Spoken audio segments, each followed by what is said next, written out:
most of our actions don't require logic. That includes some pretty sophisticated actions such as language understanding and generation, body movements, learning new skills, solving everyday problems, etc. Intuition, which is a term I will define, is a simple mechanism with sufficient power to perform such actions. And artificial intuition is likely much easier to implement in computers than artificial intelligence is. And I'm going to define, I'm going to use the term AN for artificial intuition throughout the talk. It's analogous to the N in Myers-Briggs. And in spite of being radically different than artificial intelligence in general, I expect this to be a path to AI as such. So I'm going to be talking about the research project I've been doing for a while. I'm going to talk about the purpose of intelligence, two background concepts, namely emergence and complexity, which I'll cover very lightly. Then I'm going to talk about problem types that require intuition and or intelligence. The bulk of the talk is about intuition versus logic. And then I'm going to talk about the cost of using intuitive methods. First couple of disclaimers. This is all unproven theory. You should compare it to all other unproven theory about artificial intelligence. I have Browning code that shows some promise. And also others have used the term artificial intuition for other concepts, but I'm going to use it anyway because it covers exactly what I want to say.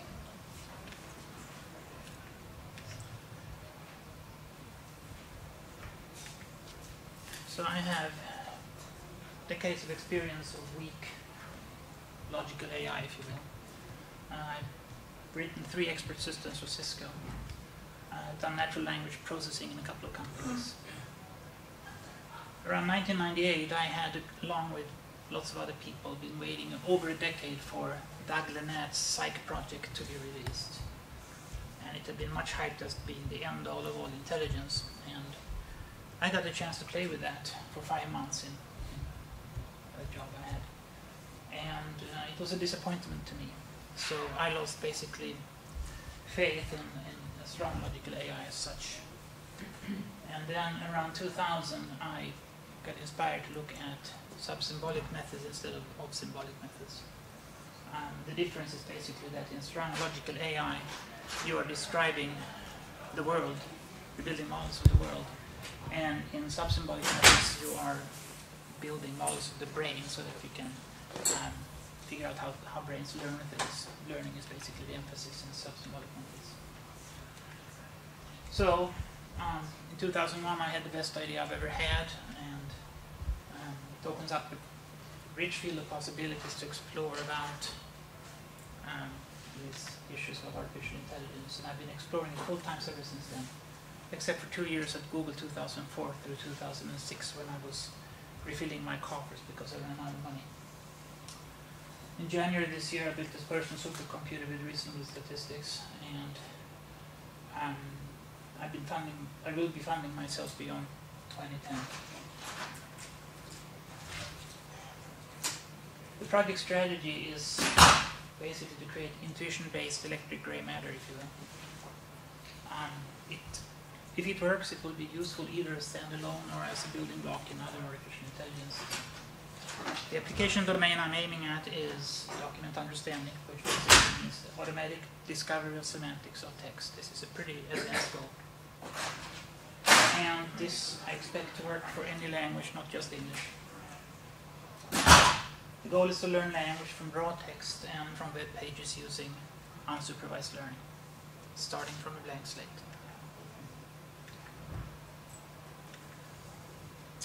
The first goal will be to demonstrate measurably better than state-of-the-art for multiple tasks, such as topic shift detection, which is exactly what it sounds like, Chinese segmentation or English segmentation. It's an economically important problem because, well, the Chinese, they don't put spaces in between their words, so Chinese words are 1, 2, or 3 letters typically. And in order to do anything meaningful with, for instance, Chinese web pages, such as index them, you need to be able to put the spaces in so that you can separate the tokens. And quality of Chinese indexing is to a large degree dependent on how good your segmentation is. I don't know Chinese, so I'm going to work in English. If it works in English, it's going to work in Chinese. Breakthrough in this area would be AI complete. Basically, if you can do one of them, you can do all of these things. Opens hundreds of important applications. Let's look at a few of those. Future applications. I mean, starting out as small as I can, but in the future you could imagine doing things like semantic search, which is of course the holy grail of web search. Semantic search means that you get results that are matches to what you mean by your query, not by the words in the query. Perfect speech recognition, perfect language generation, perfect language translation. It should be possible if you can get this kind of stuff to work. So, I have speculated on the purpose of intelligence. What's it for? My theory is that the first brain evolved as nerve clusters to coordinate movements of body parts. For instance, if you have multiple legs, if you're an insect or something, you don't want to step on your own toes all the time. And the earliest walkers, they probably relied on feedback for where they put their feet down. And because you don't want to have too many feet in the air at the same time. Insects, I believe, I don't know for sure, probably still use this kind of feedback-based locomotion. But if you want to move fast, if you want to run, then all legs may be off the ground at some point. I think that's the definition of running. And if you're doing that, you must be able to predict your limb positions, the leg impact locations, and the impact times. Otherwise, you can't run.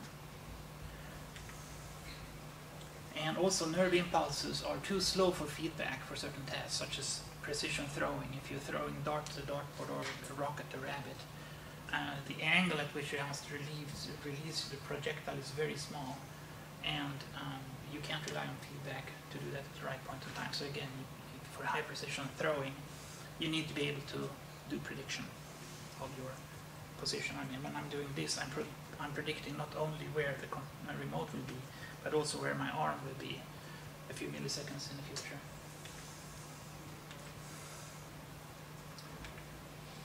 So once you start doing prediction, once you can learn how to run, basically I think the mammals are the ones who run, you get an evolutionary pressure to be able to do it better. You want to make longer term predictions, you want to make better predictions, high precision predictions. You also want to start including sensory inputs such as see where you're running so that you don't run into objects. After a while you can start to model the world. You remember basically safe places to be and dangerous places to be, for instance, safe places to put your feet down. And after a while you'll start to model other agents such as predators and prey, model each other, and you may want to model other members of your tribe such as potential mates and potential rivals.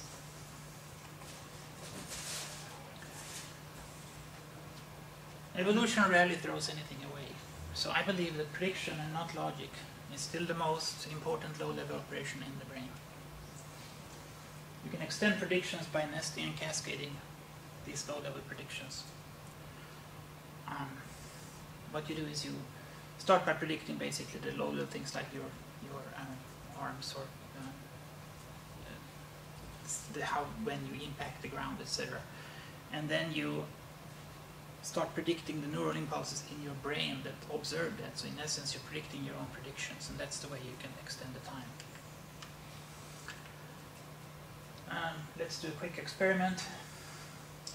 And the rocket's red glare, what comes after that? Anybody? What comes before that? Okay, you don't know. So the brain basically is built for prediction. It wants to look forward in time. It doesn't care what's behind. I mean, I've been told that Italian sports cars don't have rear view mirrors because if you need to know what's behind you, you're driving too slowly. Science is also for prediction. You want to predict experiments and phenomena. Ballistics predicts where cannonball will hit, and you want to predict planetary orbits. We can do that years in advance. You want to predict the safe loading of a bridge when you build one. Now let's talk about emergence quickly here.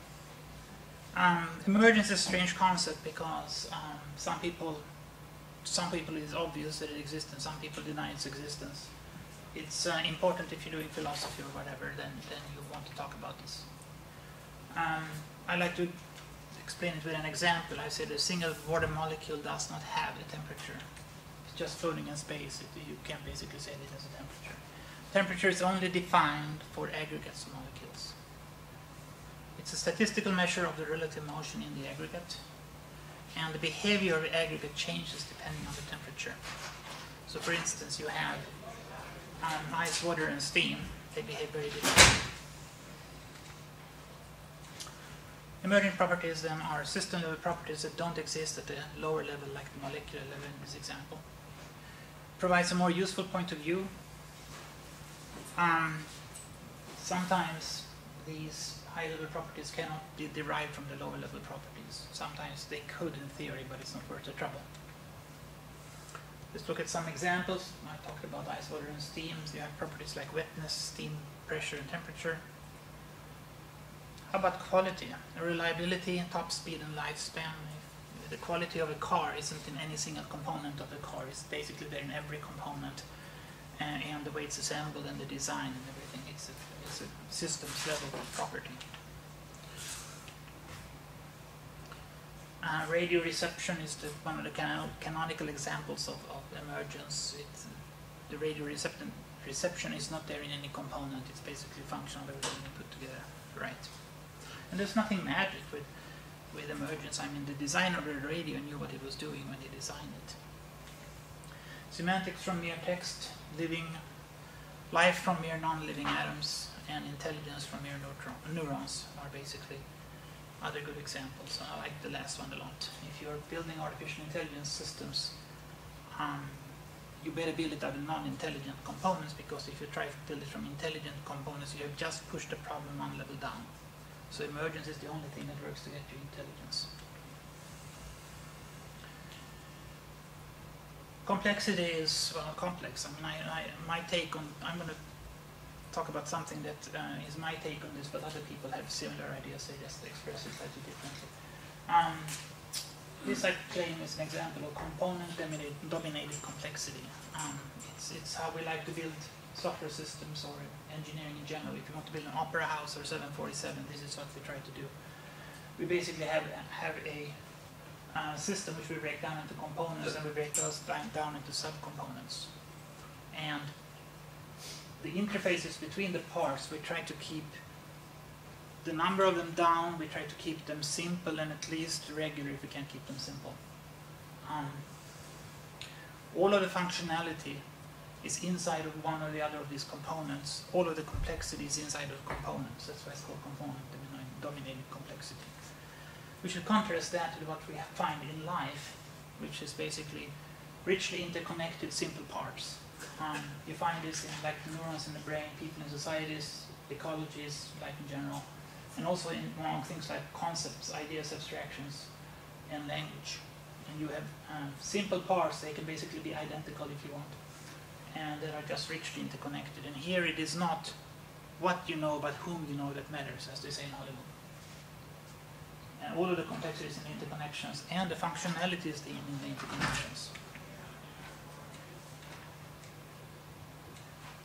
So let's look at the problem domain, if you will, of artificial intelligence. We start with the interaction-dominated complexity I just explained. If you think about those nodes, if you imagine them having memory, they're stateful systems, then that gets even worse. And if they have non-linear responses, such as thresholding function, it gets even worse. These three together, we basically talk about chaotic systems. If you have one of those in sufficient quantity, or you have all three of them, you end up with a system that you cannot predict long term at all. Maybe able to predict it short term. Then we have the curse of dimensionality, which is, it's defined in it's a formal definition that involves hypercubes and hyperspheres. But for these purposes, I like to take the example of building a world model, and you have objects in the world model, types of objects. The types have properties, and the properties have multiple values. So you have, if you have a number of these objects, you end up with a Cartesian explosion of all of these properties and property values interacting with each other, and it very quickly blows up in your face, and anybody who's tried to do some serious world modeling knows that this is a major problem. You have systems, so to speak, that are inseparable from the environment. You can't take a squirrel out of its natural habitat and study it in the lab and expect it to behave the same as it does in its habitat. And you also have systems that never stop changing because they're continuously responding to their environment. These three together I call systems that require a holistic stance. You cannot basically analyze them by taking them apart.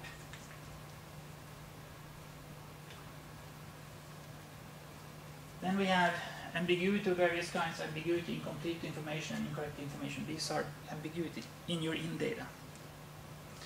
And in computers, we call it garbage in, garbage out, because if you can't trust your input data, you basically can't do anything useful. It's really a killer for representational systems.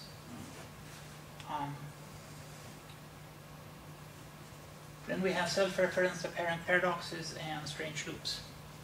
And these, Kurt Gödel said that in any sufficiently strong representational system, you will be able to express paradoxes. And Doug Hofstad has written a lot about Gödel's theorem in the book Gödel Bach, and he also talks a lot about self-reference and strange loops in his other books.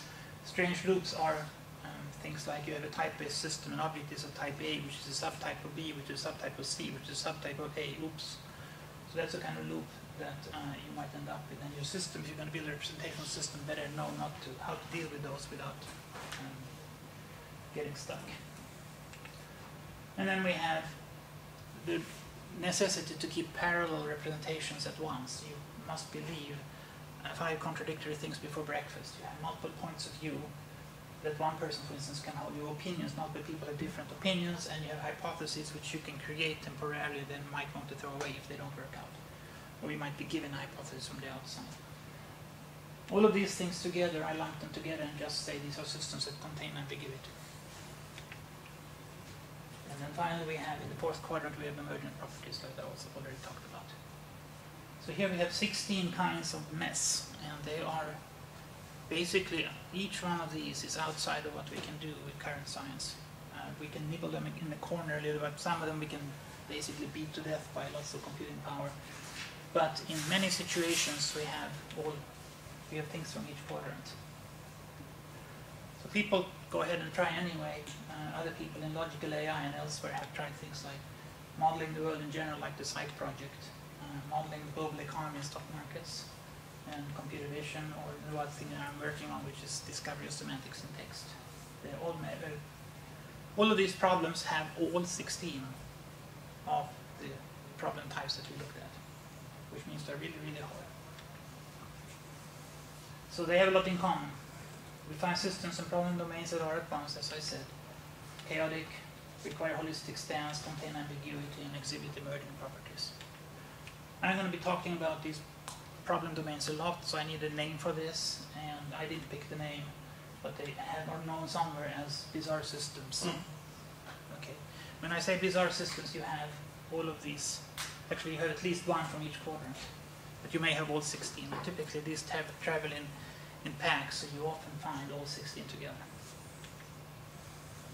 So it's used by Dr. Stephen Kursell first time at the ANI, Artificial Neural Networks in Engineering Conference in 1999. You can find some papers about it on the web if you look. There are several almost equivalent terms in predictive processes, closed-loop causality, and complex systems. And you might kind of figure out why I prefer bizarre systems if you see the alternatives.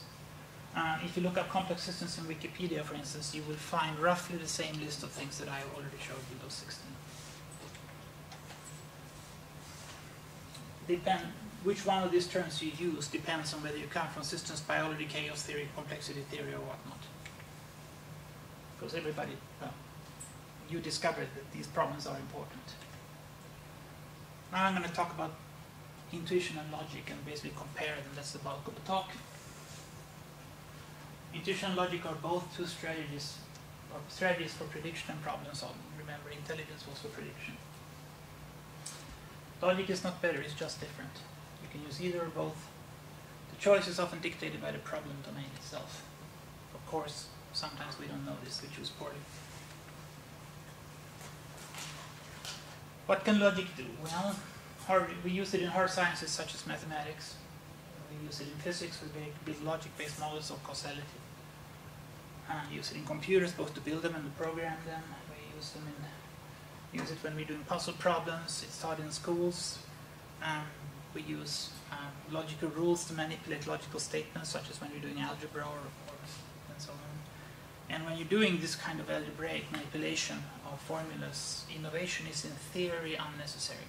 It's basically just syntax manipulation, if you will. I have a lot to say about that, but let's just say for now that innovation is unnecessary, because that would be using intuition. They have some advantages. They can be used for long-term predictions, for planetary orbits. For instance, they can do high-precision predictions such as masses of elementary particles, which we can basically predict, but the mass would be to 4 or 5 decimals. They are productive, which means that you can use logical theories that you have to logically create more theories by the kind of manipulation I talked about earlier. Again, no innovation is required for extending science in this manner. And logical methods have an excellent track record. They also have their limits. They require theory. Now, some of you might say that's not a limitation. Of course you must have theory, otherwise you can't do anything. Turns out that we can actually do things without theory, and therefore this is a limitation on what kind of problems you can attack. With required theory, I mean that you must have a high-level knowledge of the problem before you can solve problems in it. They require idealized conditions. Everybody who's cracked open a physics textbook has seen the all else being constant statement. This is basically in the 16, in the diagram of 16 up in the corner, we had separate from environment. That's basically what they are saying. We have to do that, otherwise you can't solve the problem. The models are relatively simple. I mean, we can get more complex formulas than this, but it's nothing against the complexity you discover in nature. And logical methods cannot handle bizarre problem domains. If you have a bizarre domain problem, which means you have something from each quadrant in the previous diagram, logic is stumped. You cannot use it. And this means that you cannot attack many problems in the life sciences, and you can also not solve everyday problems, including semantics of language. Let's look at intuition, the competitor. Intuition handles the everyday problems. Intuition allows short-term prediction in bizarre problem domains. This is exactly my definition of what intuition is. Okay, it is the ability to do short-term prediction, and sometimes you do it wrong, but this is that's okay. Quick question: how do you define intuition? I define intuition as a system that has the ability to do short-term prediction in bizarre problem domains. You're defining it here. Yes, I'm defining it here. I'm going to talk about it in much more detail, but I actually have a recipe for how to do it also. I'm going to show you later. So you do these predictions. You make short-term predictions in these bizarre domains in spite of having ambiguous, missing, rapidly changing, or wrong information. And that's quite a feat. And that basically includes things like predict and control your body movements, pattern recognition such as spatio-temporal patterns, language and melodies. And it also gives you innovation and novelty. And at this point, I'm just going to put it up there. I'm not going to talk about it too much. That could be another talk. It has advantage like it's fast. You may have read Blink by Malcolm Gladwell. It is theory-free. Like I said, you do not need a high-level logical model to be able to use it. If you're building artificial intelligence, this should be a major feature. Intuition is immune to complexity, chaos, constantly changing condition, paradoxes, and ambiguity. It's immune to those things. There is no logical model that can get confused. Okay? Intuition has limits. They mirror almost precisely what we had in logic. Can't do long-term predictions. You can't do high-precision predictions. It is not productive. you have an intuition about how to do something, you can't generate new knowledge by mechanical manipulation of existing theory because you ain't got one. Requires prior experience and valid generalizations. You can do, like I said, you can do generalization, but you cannot extend the way we do with knowledge. So the generalization, I'll get into in detail what that means later. And here's a really cute thing. Performance of intuition-based tasks improves with experience and practice. Okay? Logic doesn't improve with practice. Logic-based tasks should in theory be teachable by just stating the logic once. Perhaps to Mr. Spock. Intuitive tasks can be taught using coaching-style methods. In school, we practiced doing arithmetic. Okay, some of the most logical things we were doing, like arithmetic, we actually had to practice at it. Isn't that weird? So you can use this, whether it requires practice or not. You can use this to determine whether a given task is based on intuition or logic. So how does intuition work? Intuition operates at the level below logic. You observe the world, you observe events. These events get converted into nerve impulses, like all our senses, said Friedrich Hayek, get turned into nerve impulses before they reach the brain. There's pre-processing going on here and there, but you get nerve impulses to the brain. And then once in the brain, you get further signaling of nerve impulses going back and forth. And it doesn't matter where the impulse comes from. The logic of the brain, I believe, is that the brain tracks precedent and antecedent events. It sees what precedes what and keeps track of those, builds databases of what event precedes what. Then you start assuming that the precedent events are predictive of the later events. You try to generalize the triggering event type, and then you adjust the details whenever you're wrong. So this is basically the brute force version of the algorithm. Over millions of years, evolution has discovered some very elegant shortcuts, as have I, and I'm not going to tell you about them. But I'll say that there is no need to model causality, because you can stay at the event level and do your predictions. There's more limits on intuition. For instance, it doesn't have a good reputation. It's a mystical power attributed to women. Intuition is unscientific. And that's because intuitions are often wrong, and science doesn't like to be wrong. Intuitions being wrong typically come from two sources. Insufficient prior experience, or a bad generalization of the triggering event. Failure is the only option. This is a joke from Brad Templeton when he saw these slides. Logical AI attempts to model the world. But the world is bizarre by the technical definition of bizarre. The logical science seems to insist on correctness most of the time. And this conflict is a fatal problem for logical AI, logic-based AI. You cannot make an infallible, godlike artificial intelligence. You just can't. I think artificial intelligence really should have been a soft science. Artificial intuition systems, they fail softly at the edges of their competence. They basically make human-like mistakes, and they're not brittle like logic-based artificial intelligence. So let's look a little bit more at the fallibility. Neurons are fallible.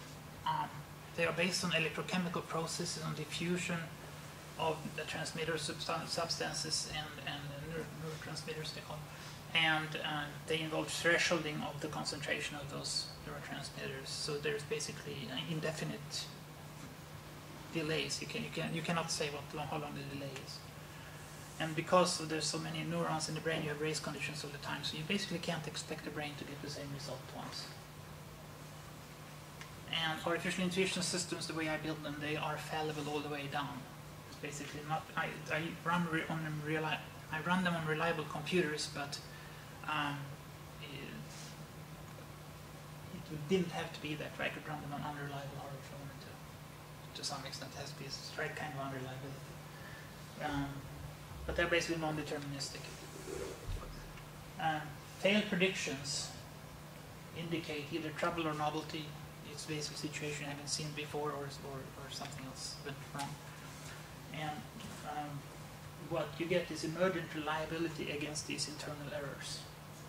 Okay, because the expectations and a few other mechanisms allow you to somewhat, not perfectly, but somewhat guard against the internal errors that you have. And if you have a system that is resilient against internal failures, it implies it can be robust against failures in input data. Basically, you take the holistic view and say, I am one with my environment. It doesn't matter where the problem lies, I can correct for it. In other words, the same mechanism that handles internal failure handles ambiguity and misinformation.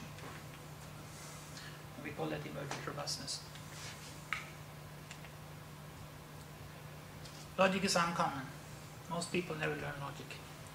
Logic is a recent invention, and yet children are intelligent. Most people are intelligent. We were intelligent in 1000 BC, and some animals are somewhat intelligent. So intelligence therefore cannot require logic. It is my belief that intelligence requires intuition. No, wait, some people say that can't be right. I'm a logical thinker. Well, maybe you are, but most of us are not. Intuition is unscientific. We will hear that many times. We don't need science and logic most of the time. I believe intelligence is like 99% intuition. I think of intelligence as being like a calculator sitting on my desk. When I need, I think of logic as a calculator sitting on my desk. When I need logic or a calculator, I reach for it and use it. Most of the time I don't. And the reason we think that logic is so important and intuition is so unimportant is that there is no glory in solving the everyday problems. I mean, we understand language all the time, we speak, we walk, we do all of these things, and they're all problems in bizarre domains, and we're just used to dealing with them. And then, every now and then, science manages to crack another problem using logic, and you get Nobel Prizes for that. And this is like unfair. I mean, we're solving bizarre domain problems all the time, and logical solutions get noticed. So there is this skew of frequency of solution and the type of problem that you're solving. So logical methods are used in the cracks between the problems that it can't handle.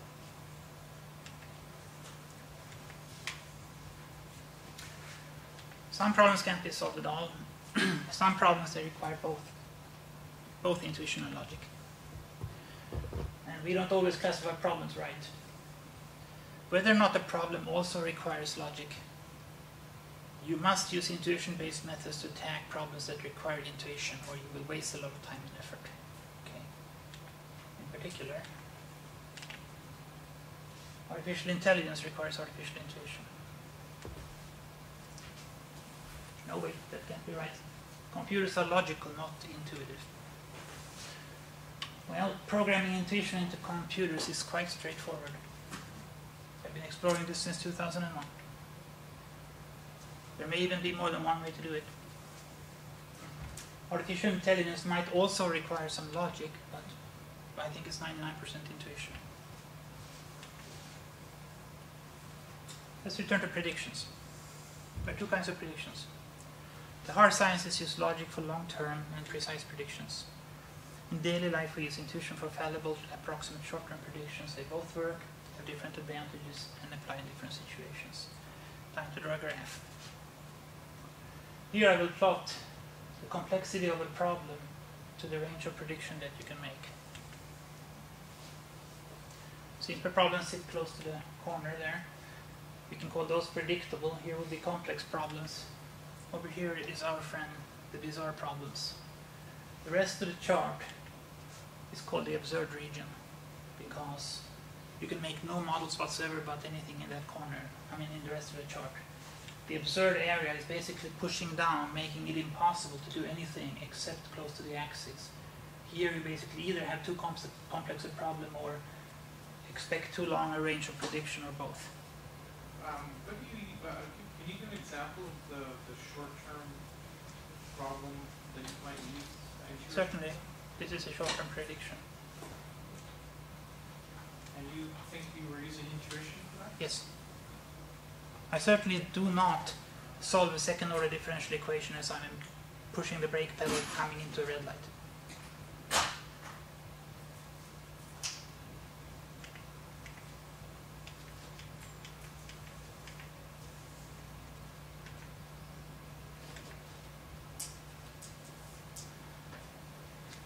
So, how do we solve problems? Well, here is what science does. Current logic-based science can solve reasonably complex problems for short term, and they can do very long-range predictions. Right? So, here's pool balls, weather, and planetary orbits. Future-based, logic-based science will of course improve upon that. We can do longer-term predictions and handle slightly more complex problems. Here is intuition. Intuition can solve really complex problems for really short periods of time forward, but they can't make very long-term predictions. They overlap. In this area, we can use either one. We can use pool balls as an example from a mechanics textbook and compute how they will, what will happen when they collide, or we can go down and shoot pool. We can use satellites and radar imagery and thousands of sensors for barometric pressure and supercomputers to compute the weather, or we can open a window and say it looks like rain. Okay, so in this corner we have a choice. Over here, science, logic outperforms intuition. I can't do the planetary orbits in my head. Over here, intuition outperforms logic. Typically humans outperform computers in this region. Semantics of text is something we do on a regular basis and computers cannot do because it's over this line. So different kinds of problems have different approaches. Science is over here, and here is artificial intuition. And it will give us a sliver of improvement over what we can do already. But the main benefit to being able to do artificial intuition is because we can do the things that humans do, such as understand language. It doesn't have to be better than us. If you had something that was as smart as a teenager and understood English, it would be worth millions and millions. Look at the overlap area in some more detail. Here is good old-fashioned artificial intelligence, as it's been called for decades now. They basically, using the science-style methods, logic, and they try to push upward in complexity, end up basically in this corner by traveling along that line. And sometimes they overreach and you get brittle artificial intelligence. My research starts down here. I'm using the technologies in this area. I'm using the intuition-based technologies. And I conduct experiments, and they wander around in this region, but it's kind of pointless because you can do the same things with logical methods. Only when I get up there will I have a useful demonstration. But I'm messing around down here at the moment using methods that I believe will scale all the way up to consciousness, if you will.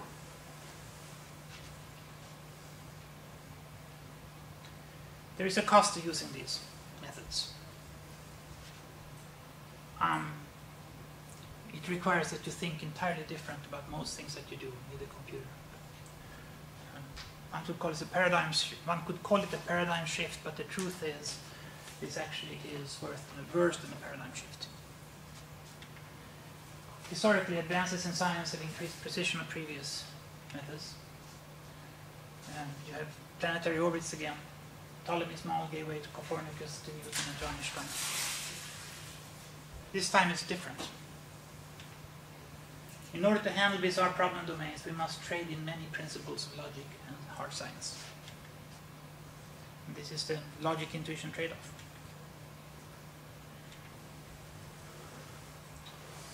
Logical methods provide the best answer, all the answers, same answer every time, the answers in bounded time. The simplest theory is the correct one, or often is the correct one. You understand how you got the answer, and you can understand the answer when you get it. Okay. This is what we get with science, with logical science. The brain needs none of those. If you're a programmer, you will especially curse this one, because it means you cannot debug. If you imagine having a brain in your computer and you watch it think, you will have pointer activations mushrooming completely all the time, and there is no way you can stop it. It's really, really hard to debug these things. This means that you may get a working brain that behaves as you want it to, that understands English, it does wonderful things. You can't figure out how it works. It's opaque as a regular brain. If you're trying to use intuitive methods and you say, well, I can be just a little bit optimal over here if I tweak the thing a little bit, you're very likely to throw out the baby with the bathwater. Your stuff will not work. These are poison to intuitive systems.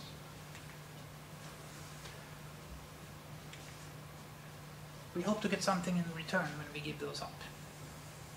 Intuitive methods provide you things that are absolutely essential to artificial intelligence. I already said short-term prediction in bizarre domains, which is my definition for intuition. You get to use theory-free systems. You don't have to provide a high-level model of why this thing falls down. You just watched it so many times that you know it will.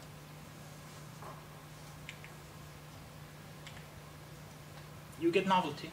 Again, I'm not going to talk about it why, but you definitely can get novelty and innovation in these systems. The systems will organize themselves, which means that you get emergent reliability, emergent robustness, so I talked about the earlier hypotheses, multiple representations, etc. The systems are scale-free, they will scale indefinitely, and they give you nearly constant time access to your data.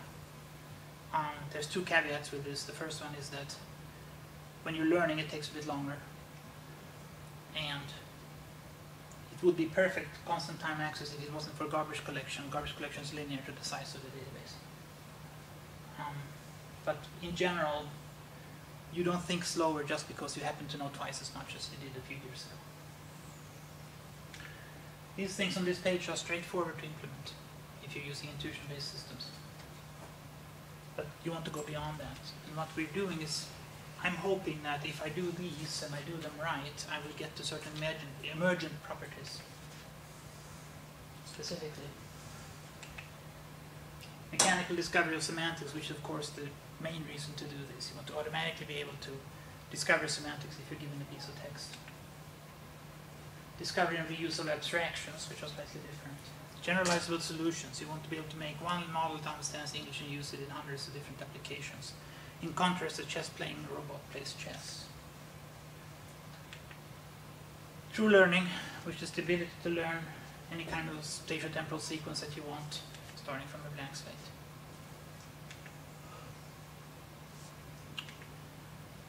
So I've been talking about these things at the AI meetup in Menlo Park on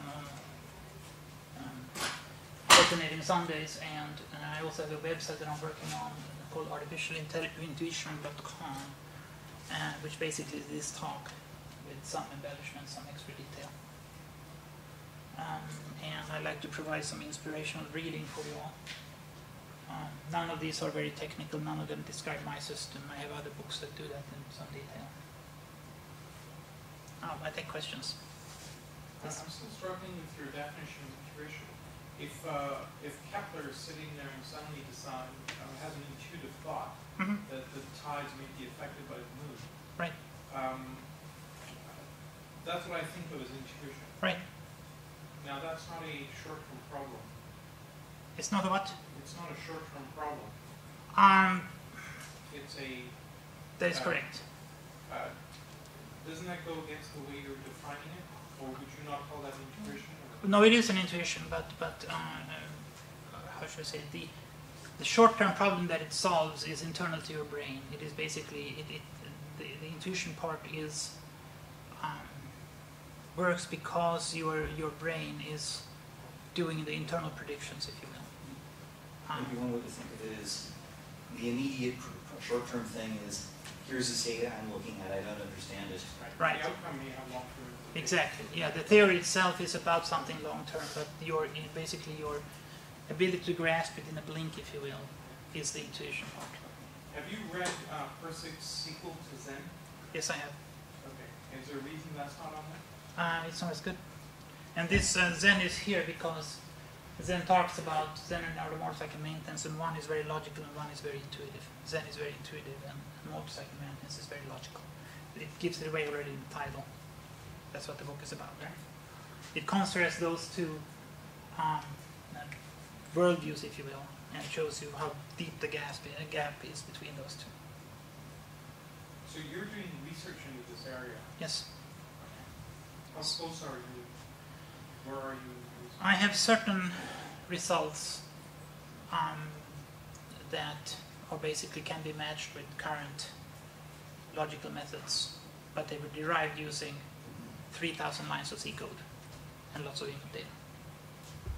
That would require much more code if you're doing it the logical way. So you're testing the results by comparing it to logical methods? I want to be able to provide results that are better than logical methods. I'm not comparing them explicitly to logical methods, no. I want to be able to, for instance, do the Chinese segmentation better than the current logical methods. That's my goal of proving that these things actually worth having.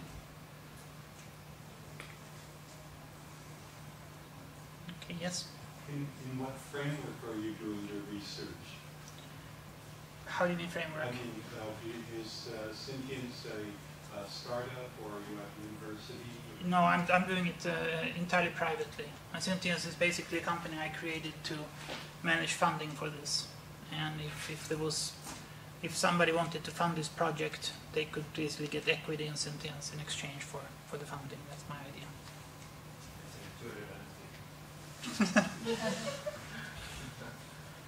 Yeah, at the moment it's basically just me. I know some knowledgeable people that might be interested in joining me. So if I had additional funding, I could rapidly accelerate progress because I could basically talk about these things in detail with people who understand it. Also, I have some infrastructure improvements that I could farm out to anybody who understands regular IT stuff, C programming and whatnot. But that's what, because I'm currently, I have more things to do than I know what to do. But then I can do myself. I know what to do, I just don't have the cycles.